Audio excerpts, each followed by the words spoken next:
Somebody knows something. Don't nobody know nothing? Yeah. Nobody. Nobody? Trustees? Nobody? Somebody knows something. Believe it or not, the woman that you just witnessed dressed as the crime kingpin Nino Brown from the 1991 Wesley Snipes movie, New Jack City, is an elected official who is now being investigated by the FBI. Now, this week, federal investigators confirmed that they are looking into Tiffany Henyard. She's the mayor of a small town in Illinois who has been accused of misusing taxpayer funds and more.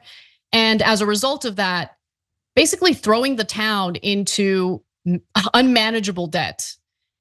The situation is so bad that bankers are looking to repossess police cruisers from the town because she has failed to make payments to the lenders for the vehicles. But there's a lot more. So first, let's start off with who Henyard is. Henyard wears two hats in local government.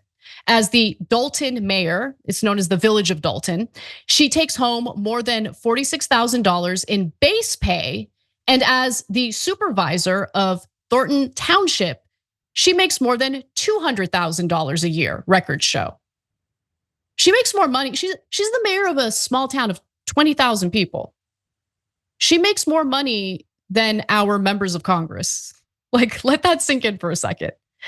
And in regard to her dressing as Nino Brown, she reportedly signaled for a DJ to play Rihanna's "Be Better Have My Money" while fully committing to her Nino Brown persona, even carrying a small stuffed dog reminiscent of a scene from the movie. Now, look, I've got no problem with that. If you want to have fun, if you want to be a little wacky in the way you do your job, I'm okay with that. I'm not okay with you hiring a DJ to do musical cues with taxpayer money, though, especially when there's a deficit in the town and now they're in a lot of debt. Now, here's some more information on the Village of Dalton. In Dalton, which shares a border with Chicago, about 15% of families live in poverty, census records show. Burdened with some of the highest property taxes in Cook County, homeowners feel the full brunt of the tax burden since there's little commercial or industrial development in the town. That is an important fact for you guys to remember as I give you more details about this story, right? Because they don't have a lot of business going on in this small town. So in order to generate tax revenue, the town has high property taxes. So whatever businesses they have operating out of this town, you want to protect those businesses and you want to ensure that they're paying their taxes, right? Because that's another way that you generate tax revenue. Again, keep that in mind. Now, the small town is currently in debt to the tune of $7 million. I know that when we talk about government debt, we typically talk about the federal debt, which is far higher than that. But remember, we're just talking about a small town of 20,000 people. So $7 million in debt is a big deal. And so there are all sorts of allegations against Henyard's leadership. For instance, the allegations include her funneling taxpayer money to her cancer charity, which appears to not be a real charity. Using taxpayer money on hair and makeup prior to public appearances. I'm on camera every day. TYT does not pay for my hair and makeup. Trips to Atlanta, Austin, and New York City, on which she frequently flew first class and stayed in ritzy hotels like the Four Seasons, taken during Henyard's term, ran the city over $67,000, according to records obtained by a local news station, WGN9. Misusing police services 24/7 as her own personal security detail, which has led to the officers invoicing the town a ton of overtime hours. And basically it's costing a lot of money, hundreds of thousands of dollars for the town. Using taxpayer money to lease a Chevy Tahoe for herself, documents show that she also overpaid for it. So the Dalton Board of Trustees has called her out for a lot of this. And Henyard tried to, well, lie about it. So here's the moment where she was confronted about the Chevy Tahoe that she leased for herself. I sat here and looked at a lease that y'all was paying $149,000 for one of them trucks. You make absolute, that's like when you 19 years old and you go get a car and the interest rate 27%. That makes absolutely no sense. You're Please not state making facts. great finance, excuse me? Please state facts. But let me tell you, here it is, dated December 27th, 2022, the cash price of a 2023 Chevy Tahoe, $93,216.71. Interest and APR, $55,929.49. Total lease price, $149,146.20. Tell me if it's not facts, because your signature is all on it. I don't see that. Okay, but you want me to pass? I don't. We might have millions of people watching this show, but you can be the difference maker, because we just need 1% of our audience to be paid members, and then this show can be around forever. So you can make that difference. Click join now. I don't see that. Your name is on the document. Like, you signed the document. Okay, all right, okay. Henyard also recently sparked further outrage by proposing a new law that would cap the next mayor's salary at $25,000 unless she remains in that role. That was reported by a local Fox affiliate, Fox 32. An Illinois Answers Project and Fox 32 investigation has also found that while in office, Henyard has funneled thousands of dollars in taxpayer money to a private foundation that bears her name.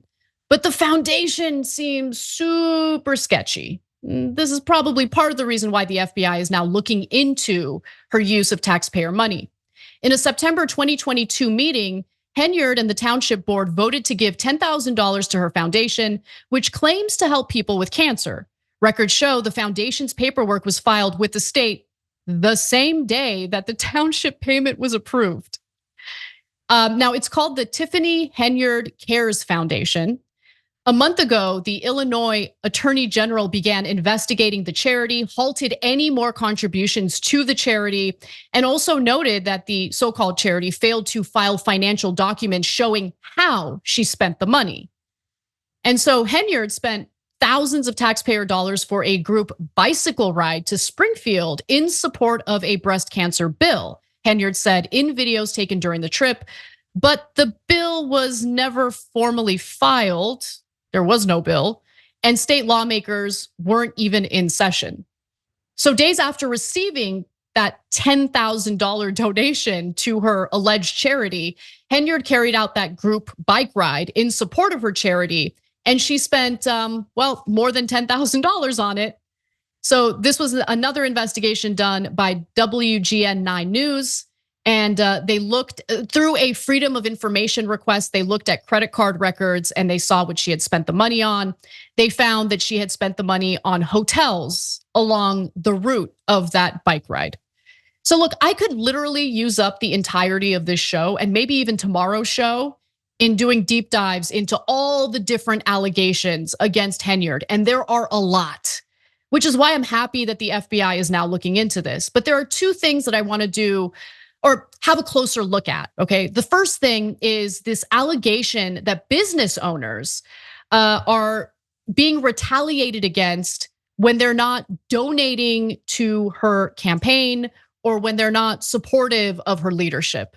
So let's take a look at this gentleman who is a small business owner in the town. His name is Lawrence Gardner. He owns a U-Haul rental and trucking business in South suburban Dalton. And he says he went to the FBI several months ago, frustrated that the village of Dalton would not renew his business license. Gardner says he's been harassed and his business raided and shut down by Dalton police. Gardner believes it's retaliation after he refused to make a donation to a civic event sponsored by Dalton Mayor Tiffany Henyard. And look, if it was just one small business owner making this allegation, I'd say you should investigate it, but it's one guy. I mean, who knows if it's true? But multiple small business owners from the town have come forward with similar allegations. And remember, having tax revenue coming from the small businesses that currently exist in Dalton is incredibly important, especially when the town is now $7 million in debt because of allegedly because of Henyard's spending and recklessness with taxpayer funds. Gardner reported Henyard to the FBI and told a local Fox affiliate the following, quote, "I talked to a couple of agents and I explained to them what's going on. I gave them all of my paperwork to show them what was happening in court and what was happening in Dalton.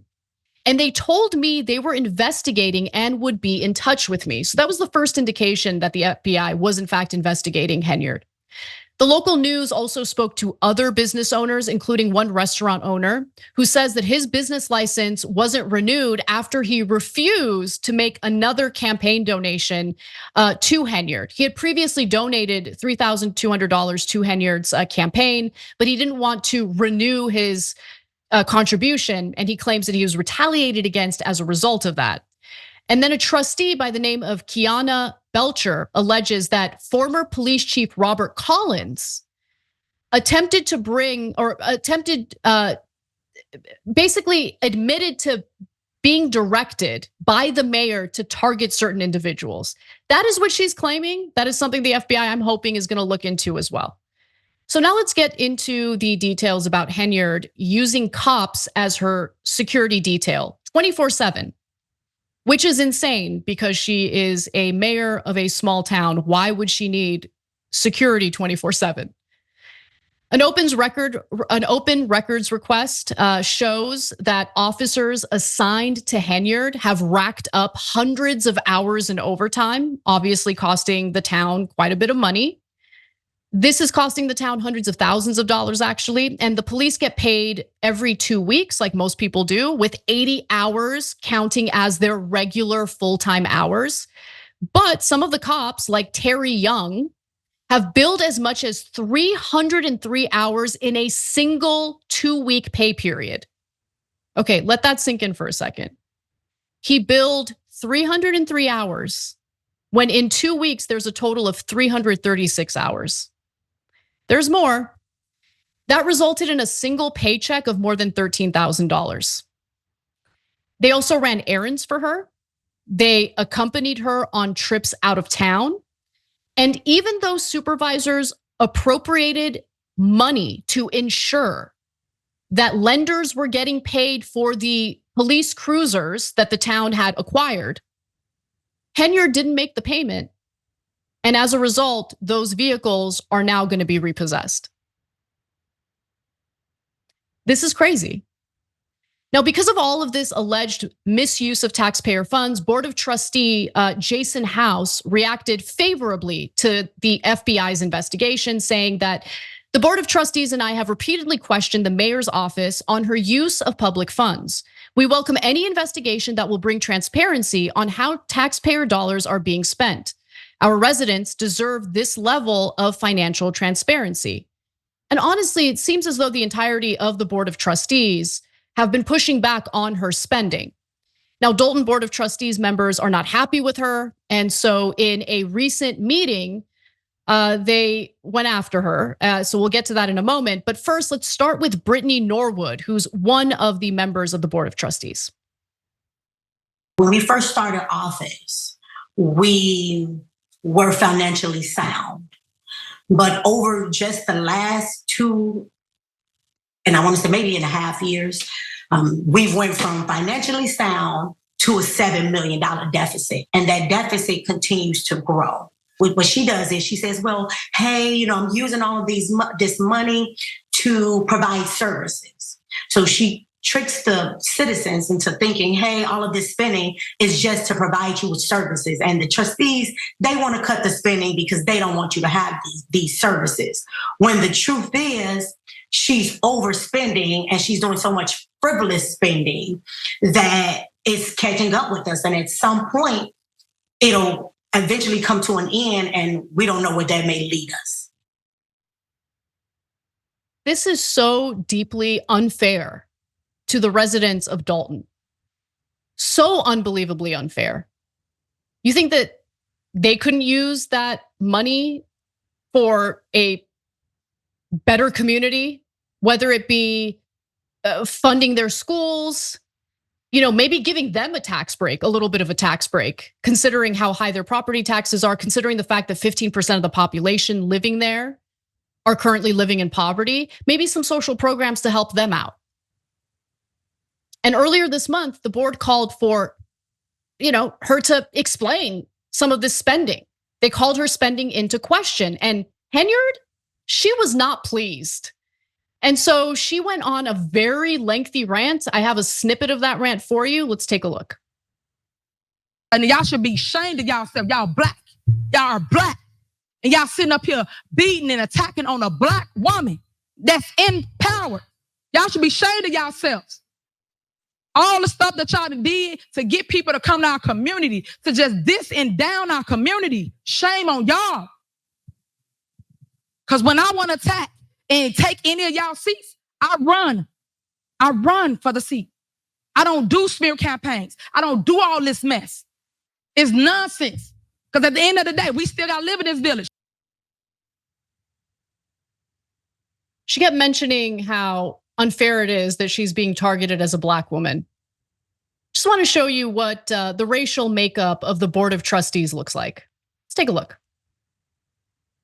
Yeah, I don't think that the questions about her use of public funds has anything to do with race. I think it has a lot to do with the fact that it seems like some shady stuff is going on. And it is certainly not fair to the residents of Dalton to have their resources taken from them only to be used on hair and makeup, on a Chevy Tahoe that cost the town $150,000, on a 24/7 security detail for a small town mayor that no one's ever heard of until now, I guess. It's just such awful behavior, and it's such awful abuse of public funds. And so I hope that justice will be served. I hope the FBI does a full investigation into this, because again, not fair to the people of Dalton at all.